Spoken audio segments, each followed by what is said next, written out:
Hey guys, स्वागत है आप सभी का अपने यूट्यूब चैनल विद्या टू में। ये हमारी इंडियन पॉलिटिक्स सीरीज़ है और लेक्चर नंबर 8 है। ठीक है, इस क्लास में हम पढ़ेंगे भारत में संवैधानिक विकास यानी कॉन्स्टिट्यूशनल डेवलपमेंट इन इंडिया।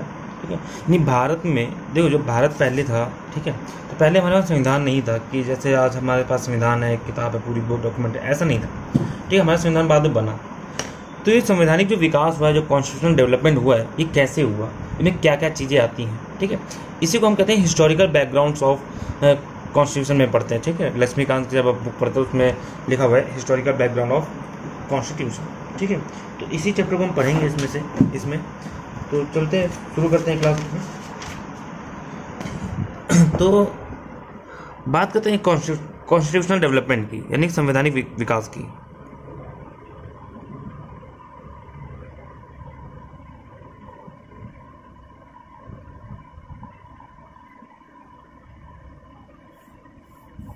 ठीक है, तो देखिए, जो संवैधानिक विकास हुआ है इंडिया में, वह दो चीज़ें विकास हुई हैं। ठीक है, दो चीज़ें हैं जो विकास होती हैं। कोई भी संविधान होगा तो उसमें दो चीज़ें होती हैं। ठीक है, पहला संवैधानिक मूल्य यानी कॉन्स्टिट्यूशनल वैल्यूज़, और दूसरा कॉन्स्टिट्यूशनल इंस्टीट्यूशन यानी कि संवैधानिक निकाय या संस्थाएं। ठीक है, तो इन दोनों का विकास हुआ है।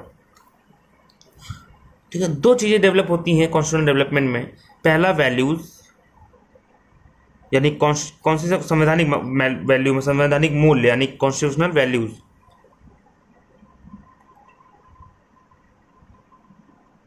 वैल्यूज। ठीक है, और दूसरा होता है कॉन्स्टिट्यूशनल इंस्टीट्यूशन। ठीक है,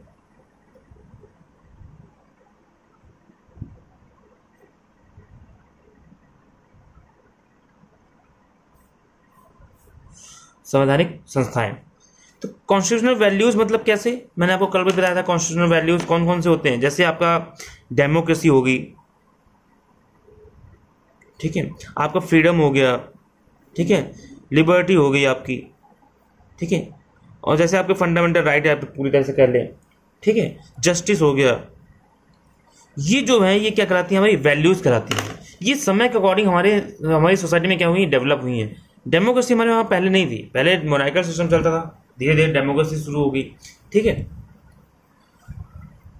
अब आप लोग ये कहेंगे कि डेमोक्रेसी बिल्कुल थी ही नहीं, तो ऐसा नहीं है, डेमोक्रेसी थी। वैदिक एरा में कहीं ना कहीं डेमोक्रेटिक चीज इंस्टीट्यूशन दिखते हैं, सभा, ठीक है, ये सब दिखते हैं। लेकिन डेमोक्रेसी जो आज का रूप है, जो जिस हिसाब से हम आज पूरा गवर्नमेंट देख रहे हैं डेमोक्रेसी का, वो डेवलप हुई धीरे धीरे। फ्रीडम आया, ठीक, लोगों को स्वतंत्रता मिली, लिबर्टी आई, जस्टिस आया। ठीक है, ये धीरे धीरे वैल्यूज क्या हुई, डेवलप हुई हैं इंडिया में समय के साथ साथ। तो एक तो वैल्यूज का डेवलपमेंट हुआ, दूसरा इन वैल्यूज को लागू करवाने वाले जो इंस्टीट्यूशन है, ठीक है, जिनका वर्णन हमारे कॉन्स्टिट्यूशन में कहा गया है, लिखा हुआ है, उनका डेवलपमेंट हुआ। जैसे कार्यपालिका यानी कि एग्जीक्यूटिव, ठीक है, जैसे हमारा लेजिस्लेचर, ठीक है, विधायिका, जैसे हमारा जुडिशरी, न्यायपालिका। ठीक है, तो इनका भी धीरे धीरे क्या हुआ है, अलग अलग एक्ट आए हैं, कई सारी चीजें हुई हैं, और क्या अंग्रेजों के आने के बाद से धीरे धीरे ये सारी चीजें बनना शुरू हो गई हैं। ठीक है, पहले क्या होता था, राजा होता था, राजा के पास सारी न्यायिक पावर, लेजिस्लेचर, एग्जीक्यूटिव पावर सारा उसके पास होता था। ठीक है, मोनार्किकल सिस्टम में। लेकिन फिर धीरे धीरे क्या हुआ, धीरे धीरे एग्जीक्यूटिव बनना शुरू हुई अलग से, फिर लेजिस्लेचर बनना अलग से शुरू हुआ, जुडिशरी अलग रखा गया। ये सब धीरे धीरे क्या हुआ, इनका डेवलपमेंट हुआ। ठीक है, तो इन्हीं को हमें पढ़ना है। ठीक है, तो संवैधानिक विकास जो अगर देखें हम, यानी कि कॉन्स्टिट्यूशनल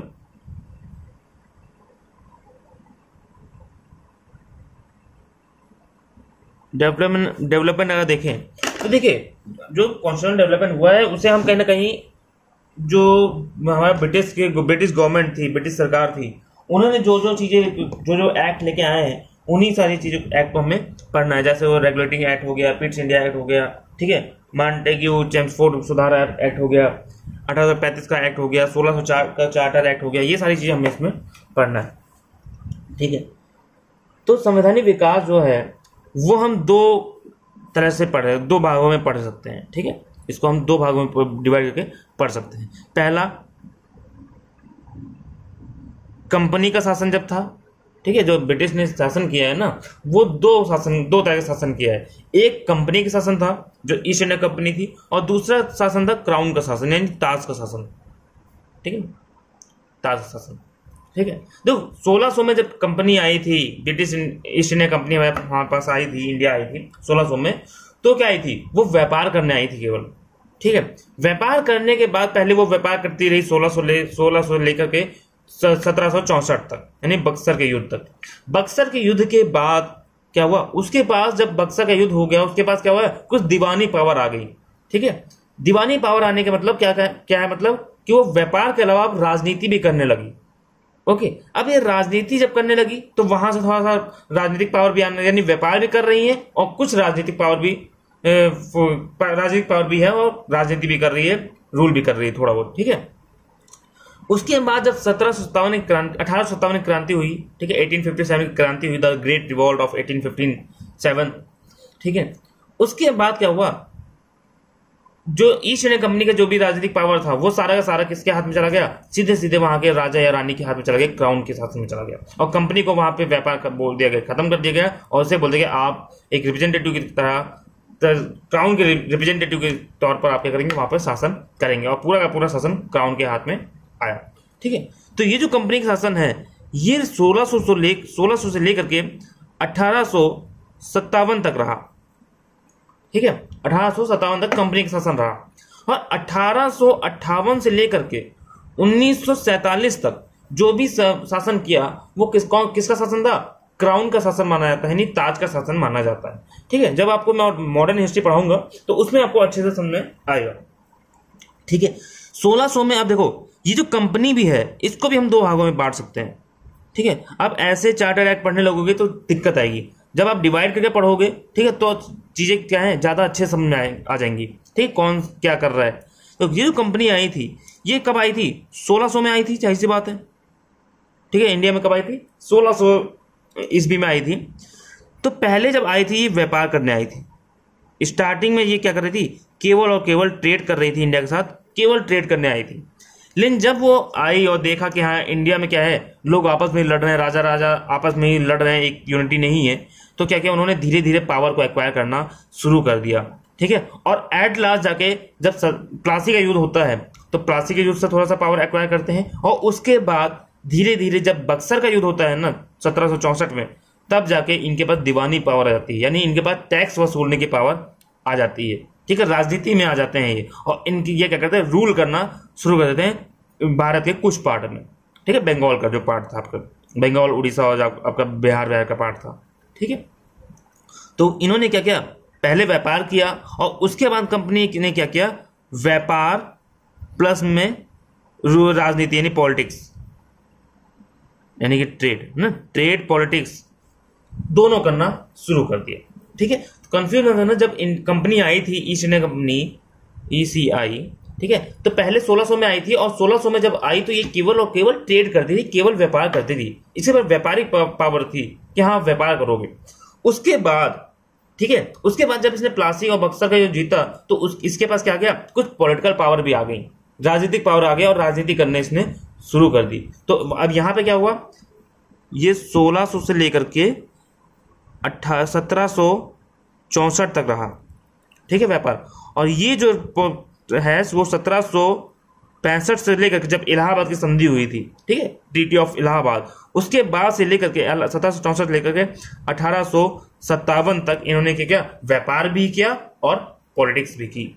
ओके, उसके बाद देखिए क्या हुआ, उसके बाद जब 1757 में क्रांति हुई, 1857 के रिवॉल्ट हुआ, तो उसके बाद क्या हुआ, अब वहां के जो राजा रानी थे, जो वहां पे क्राउन था, ठीक है, ब्रिटेन में, उन्होंने क्या किया, इस कंपनी को बोला कि आज से आप व्यापार नहीं करोगे।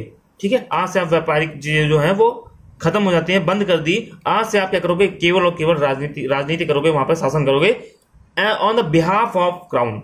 अब राजा खुद तो जाएगा नहीं वो इंडिया में कि वहां बैठ के शासन करेगा, तो क्या किया, East India Company as a representative on the behalf of crown क्या करने लगा, रूल करने लगा। और ये रूल कब से शुरू हुआ, 1857 की क्रांति के बाद, 1858 से 1947 तक क्राउन का शासन रहा। ठीक है।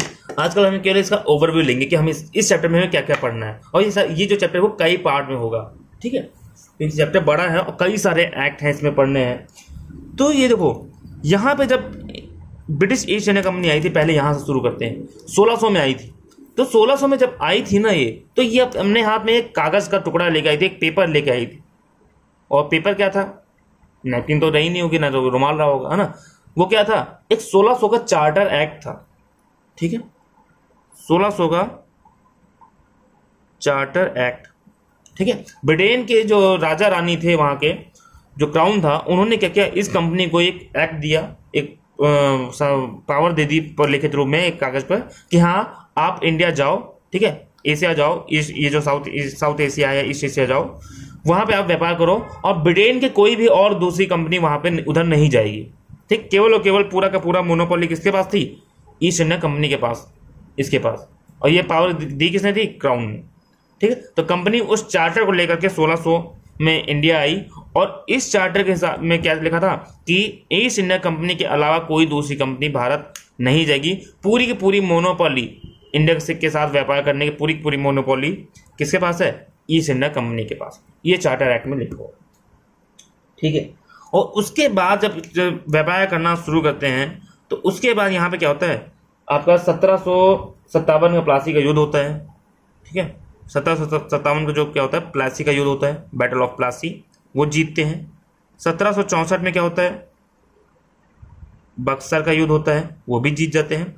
और 1765 में जाकर एक होती है treaty of Allahabad, treaty of Allahabad, ठीक है। इलाहाबाद की संधि होती है, ओके। और इलाहाबाद की संधि होने के बाद आपको पता है, जब बक्सर का युद्ध हुआ और अंग्रेज जीत गए थे, तो क्या हुआ था, आपके जो अंग्रेज हैं उनके पास तीन जगह की दीवानी पावर आ गई थी, टैक्स वसूलने की पावर आ गई थी। कौन कौन सी जगह, बंगाल, उड़ीसा और बिहार आपका, ठीक है। तो इन 3 जगह का क्या हुआ था, अगर दीवानी प्राप्त हो गई थी, ठीक है। तो इस सारे सेक्शन में हम 2 चीजें पढ़ेंगे, 2 एक्ट पढ़ेंगे, एक 1600 का चार्टर एक्ट और दूसरा 1726 का चार्टर एक्ट, ठीक है। ये 2 एक्ट इसमें आते हैं। उसके बाद जब संधि हो गई, संधि होने के बाद जब उसके बाद पॉलिटिकल पावर भी आ गई और व्यापार भी करने लगे, तो वो हम यहां पढ़ते हैं, ठीक है। यहां पे कई सारे एक्ट हैं, जैसे रेगुलेटिंग एक्ट 1773, ठीक है, 1773 का रेगुलेटिंग एक्ट आया। फिर एक्ट ऑफ सेटलमेंट, ये कब आया, 1781 में आया एक्ट ऑफ सेटलमेंट। उसके बाद क्या आया, उसके बाद आया पिट्स इंडिया एक्ट, पिट्स इंडिया एक्ट 1784 में आया, 1784 में आया। और उसके बाद क्या आया, एक्ट ऑफ 1786 का आया, ठीक है। और क्या आया आपका 1793 का एक्ट आया, 93 का। और उसके बाद हम पढ़ेंगे क्या, 1813 का एक्ट आया, ठीक है। उसके बाद हम क्या पढ़ेंगे, 1833 का एक्ट आया, ठीक है। और उसके बाद हम पढ़ेंगे 1853 का एक्ट,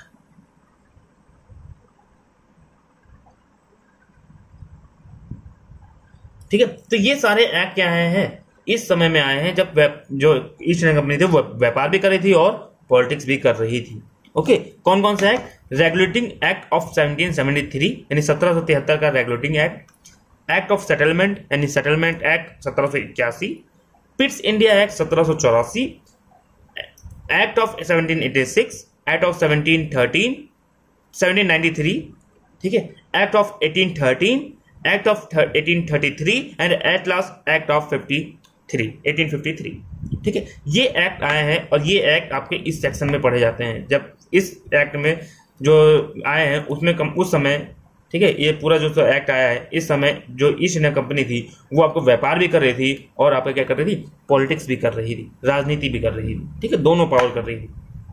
और इन्हीं सब सालों में कई सारे युद्ध हुए, पंजाब और कर्नाटका, कई सारे, जैसे 1884 और 93 के टाइम पे क्या हुआ था, बहुत सारे युद्ध हुए थे, कर्नाटका में युद्ध हुआ, मैसूर युद्ध हुआ, पंजाब का युद्ध हुआ, ठीक है, कई सारे युद्ध हुए, निजाम के साथ युद्ध हुआ, ठीक है, सहायक संधियां थोपी गई, बहुत सारी चीजें इसमें हुई। ओके, और फिर देखिए यहां से हमें पता है कि 1801 से क्या हुआ, संधियां थोपनी शुरू हो गई थी, सहायक संधि 1801, 1802, 1803, धीरे सहायक संधियां शुरू हो गई थी, ठीक है, और 1853 तक कई सारी चीजें करी गई। उसके बाद 1853 के बाद जाकर 1857 में क्या आता है, क्रांति हो जाती है आपकी, ठीक है, रिवॉल्ट हो जाता है। और इस रिवॉल्ट में क्या हुआ, इस रिवॉल्ट को जब अंग्रेज जीत तो गए, लेकिन कहीं ना कहीं अंग्रेज जीते क्यों, क्योंकि कहीं ना कहीं उन्होंने बहुत ज्यादा हार्श तरीका अपनाया था, ठीक है, रिवॉल्ट को दबाने के लिए। जीत तो गए, ठीक है, रिवॉल्ट को दबा दिया, लेकिन उसमें कहीं ना कहीं उनकी कई सारी कमजोरियां पता चली अंग्रेजों को कि हाँ हमें कमजोरी क्या है, ठीक है। यहाँ पर ये जो लोग थे ना, ये लोग करप्शन भी करने लगे थे, ब्रिटिश ईस्ट इंडिया कंपनी के जो वो क्या कहते हैं ऑफिसर्स थे, ठीक है, ये लोग कंपनी वो क्या कहते थे, बहुत ज्यादा करप्शन करने लगे थे। तो उसको सही करने के लिए और इंडिया पे अपना कंट्रोल पकड़ मजबूत करने के लिए, ठीक है, कि आगे चल के 1857 जैसी क्रांति ना हो कोई, उन्होंने क्या किया, जो वहां के राजा थे या रानी थे, उन्होंने क्या किया, पूरा का पूरा पावर अपने हाथ में ले लिया, पूरा का पूरा कंट्रोल क्या कर लिया, अपने हाथ में ले लिया। और ईस्ट इंडिया कंपनी को बोला कि आज से आपका व्यापार जो है, यानी जो ट्रेड है, ट्रेड पावर, वो खत्म हो गया। आज से आप ट्रेड नहीं करेंगे, आज से आप क्या करेंगे, केवल और केवल पॉलिटिक्स करेंगे on the behalf of crown, ठीक है। यानी कि कहीं ना कहीं 1858 से 1858 से जो इंडिया पर शासन किया, वो किसका शासन रहा, क्राउन का शासन, ठीक है, ठीक है। कहने मतलब इन जो ब्रिटिश रूल हम पढ़ते हैं उसको हम दो आधार में पढ़ सकते हैं, एक company, rule of company, and then rule of crown, है ना, कंपनी का शासन और ताज का शासन। तो ताज के शासन में भी कई सारे एक्ट आए, ठीक है, जैसे आपको जैसे 1757 की जब क्रांति हुई तो उसके तुरंत बाद अगले साल एक एक्ट आया था, 1858 एक्ट, ठीक है, 1858 एक्ट, यानी एक्ट ऑफ 1858। उसके बाद क्या आया, इंडियन काउंसिल एक्ट 1861, ठीक है, भारत परिषद अधिनियम 1861। उसके बाद एक्ट ऑफ 1873, ठीक है, ये आया। उसके बाद क्या आया, एक्ट ऑफ 1876 आया, ठीक है। उसके बाद इंडिया काउंसिल एक्ट, ठीक है, 1892 में आया, ठीक है। उसके बाद क्या आया, इंडिया काउंसिल एक्ट 1909, ठीक है, इंडिया काउंसिल एक्ट 1909। और उसके बाद क्या आया, इंडिया काउंसिल एक्ट 1919, ठीक है। उसके बाद क्या आया, इंडियन गवर्नमेंट एक्ट 1935, ठीक है, भारत सरकार अधिनियम 1935 आया। और उसके बाद आया इंडिया इंडिपेंडेंट एक्ट, यानी भारत स्वतंत्रता अधिनियम 1947, ठीक है, जिसके आधार पर हमें स्वतंत्रता दी गई, ठीक है। तो ये देखो 1935 एक्ट आया। 1935 एक्ट काफी सारी चीजें हमारे संविधान में लिखी गई, ठीक है।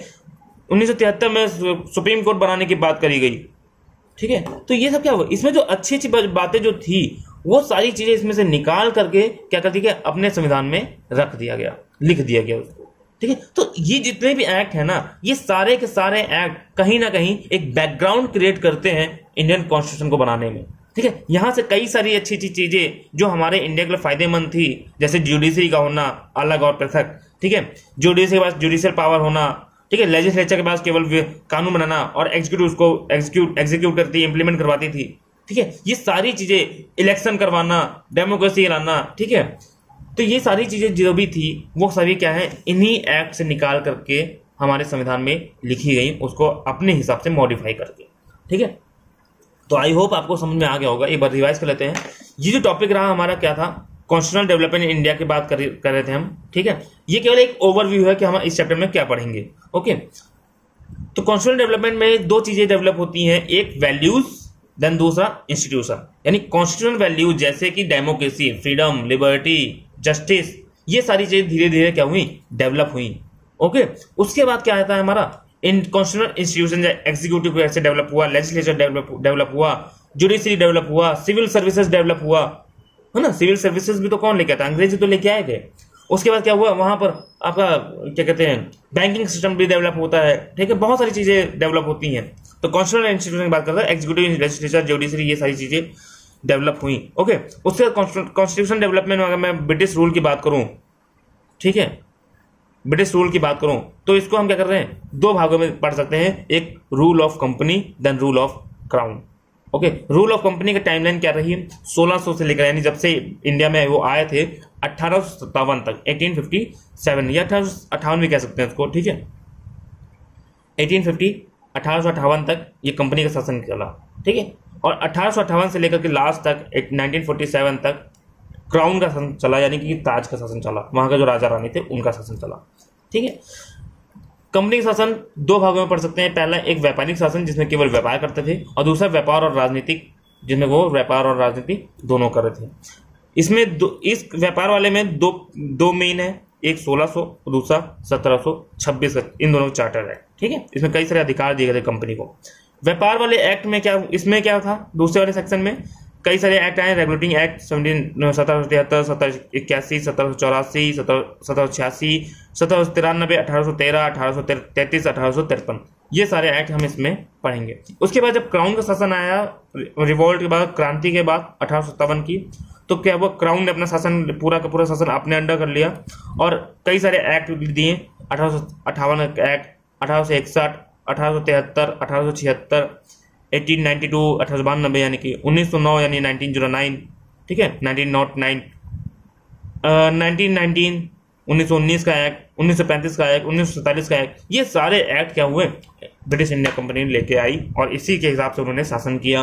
और बाद में जब वहाँ संविधान बनाया गया तो इन्हीं सभी एक्ट से जो भी अच्छी चीज़ें थी उन्होंने क्या किया, हमने उन्हीं सब चीज़ों को हमने अपने वहाँ यूज किया, ठीक है। इन्हीं सारी चीजों की वजह से, इन्हीं सारी एक्ट की वजह से धीरे धीरे क्या हुआ, जुडिशरी का डेवलपमेंट हुआ, धीरे धीरे क्या हुआ, एग्जीक्यूटिव का डेवलपमेंट हुआ, धीरे धीरे क्या हुआ, लेजिस्लेचर का डेवलपमेंट हुआ, ठीक है, इंस्टीट्यूशनल डेवलपमेंट हुआ, वैल्यूज के डेवलप हुए, और ये सभी मिल करके क्या बनाता है, हमारा भारत का संविधान बनता है जाके। तो इसीलिए हम क्या कहते हैं, इन्हें कहीं ना कहीं हिस्टोरिकल बैकग्राउंड ऑफ जो इंडियन कॉन्स्टिट्यूशन है, भारतीय संविधान का जो ऐतिहासिक पृष्ठभूमि है, उसमें से ये सारी चीजें हमें पढ़ेंगे, ठीक है।